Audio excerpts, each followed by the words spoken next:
اللہم صلی علی محمد وعلی آل محمد کما صلیت علی ابراہیم وعلی آل ابراہیم انک حمید مجید۔ اللہم بارک علی محمد وعلی آل محمد کما بارکت علی ابراہیم وعلی آل ابراہیم انک حمید مجید۔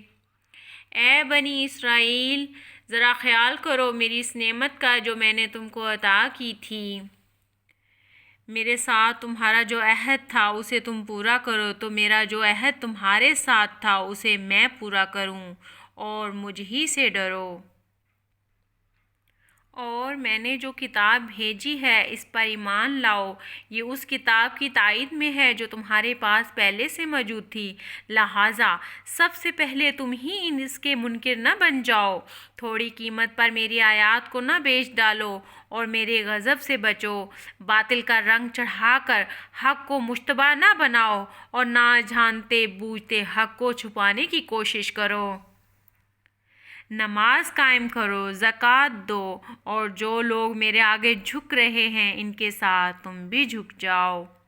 تم دوسروں کو تو نیکی کا راستہ اختیار کرنے کے لیے کہتے ہو مگر اپنے آپ کو بھول جاتے ہو، حالانکہ تم کتاب کی تلاوت کرتے ہو۔ کیا تم عقل سے بالکل ہی کام نہیں لیتے؟ صبر اور نماز سے مدد لو۔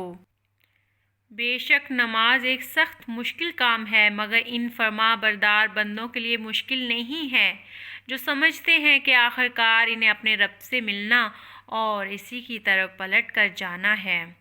اے بنی اسرائیل، یاد کرو میری اس نعمت کو جس سے میں نے تمہیں نوازا تھا، اور اس بات کو میں نے تمہیں دنیا کی ساری قوموں پر فضیلت عطا کی تھی، اور ڈرو اس دن سے جب کوئی کسی کے ذرا کام نہ آئے گا، نہ کسی کی طرف سے سفارش قبول ہوگی، نہ کسی کو فدیہ لے کر چھوڑا جائے گا، اور نہ مجرموں کو کہیں سے مدد مل سکے گی۔ یاد کرو وہ وقت جب ہم نے تم کو فرعونیوں کی غلامی سے نجات بخشی۔ انہوں نے تمہیں سخت عذاب میں مبتلا کر رکھا تھا، تمہارے لڑکوں کو ذبح کرتے تھے اور تمہاری لڑکیوں کو زندہ رہنے دیتے تھے، اور اس حالت میں تمہارے رب کی طرف سے تمہاری بڑی آزمائش تھی۔ یاد کرو وہ وقت جب ہم نے سمندر پھاڑ کر تمہارے لیے راستہ بنایا، پھر اس میں سے تمہیں باخیریت گزروا دیا، پھر وہیں تمہاری آنکھوں کے سامنے فرعونیوں کو غرقاب کیا۔ یاد کرو جب ہم نے موسیٰ علیہ السلام کو 40 شبانہ روز کی قرارداد پر بلایا تو اس کے پیچھے تم بچھڑے کو اپنا معبود بنا بیٹھے۔ اس وقت تم نے بڑی زیادتی کی تھی مگر اس پر بھی ہم نے تمہیں معاف کر دیا تاکہ تم شکر گزار بنو۔ یاد کرو کہ ٹھیک اس وقت جب تم یہ ظلم کر رہے تھے ہم نے موسیٰ علیہ السلام کو کتاب اور فرقان عطا کی تاکہ تم اس کے ذریعے سے سیدھا راستہ پا سکو۔ یاد کرو جب موسیٰ یہ نعمت لیے ہوئے پلٹا تو اس نے اپنی قوم سے کہا کہ لوگو، تم نے بچھڑے کو معبود بنا کر اپنے اوپر سخت ظلم کیا ہے، لہٰذا تم لوگ اپنے خالق کے حضور توبہ کرو اور اپنی جانوں کو ہلاک کرو، اسی میں تمہارے خالق کے نزدیک تمہاری بہتری ہے۔ اس وقت تمہارے خالق نے تمہاری توبہ قبول کر لی کہ وہ بڑا معاف کرنے والا اور رحم فرمانے والا ہے۔ یاد کرو جب تم نے موسیٰ علیہ السلام سے کہا تھا کہ ہم تمہارے کہنے کا ہرگز یقین نہ کریں گے جب تک کہ اپنی آنکھوں سے علانیہ خدا کو تم سے کلام کرتے نہ دیکھ لیں۔ اس وقت تمہارے دیکھتے دیکھتے ایک زبردست سائقے نے تم کو آ لیا، تم بے جان ہو کر گر چکے تھے مگر پھر ہم نے تم کو جلا اٹھایا، شاید کہ اس احسان کے بعد تم شکر گزار بن جاؤ۔ ہم نے تم پر ابر کا سایہ کیا، من و سلویٰ کی غذا تمہارے لیے فراہم کی، اور تم سے کہا کہ جو پاک چیزیں ہم نے تمہیں بخشی ہیں انہیں کھاؤ، مگر تمہارے اسلاف نے جو کچھ کیا وہ ہم پر ظلم نہ تھا بلکہ انہوں نے اپنے آپ پر ہی اوپر ظلم کیا۔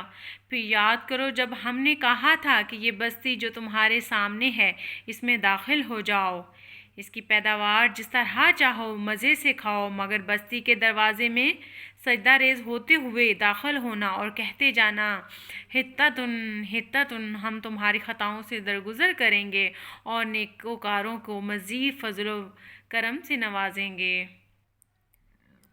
مگر جو بات کہی گئی تھی ظالموں نے اسے بدل کر کچھ اور کر دیا۔ آخرکار ہم نے ظلم کرنے والوں پر آسمان سے عذاب نازل کیا۔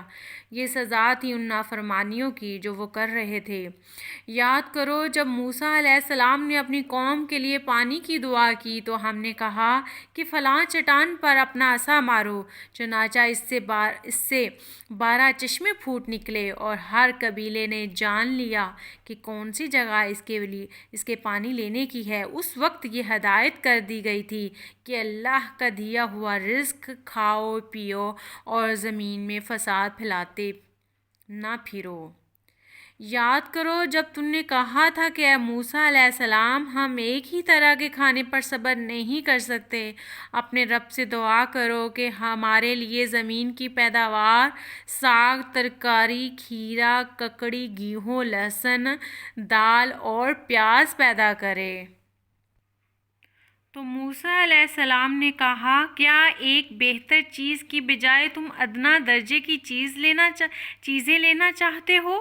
اچھا کسی شہری آبادی میں جا رہو، جو کچھ تم مانگتے ہو وہاں مل جائے گا۔ آخرکار نوبت یہاں تک پہنچی کہ ذلت و خواری اور پستی اور بدحالی ان پر مسلط ہو گئی اور وہ اللہ کے غضب میں گر گئے۔ یہ نتیجہ تھا اس کا کہ وہ اللہ کی آیات سے کفر کرنے لگے اور پیغمبروں کو ناحق قتل کرنے لگے۔ یہ نتیجہ تھا ان کی نافرمانیوں کا اور اس بات کا کہ وہ حدود شرع سے نکل جاتے تھے۔ اللہم صلی علی محمد وعلی آل محمد کما صلیت علی ابراہیم وعلی آل ابراہیم انک حمید مجید۔ اللہم بارک علی محمد وعلی آل محمد کما بارکت علی ابراہیم وعلی آل ابراہیم انک حمید مجید۔ جزاک اللہ۔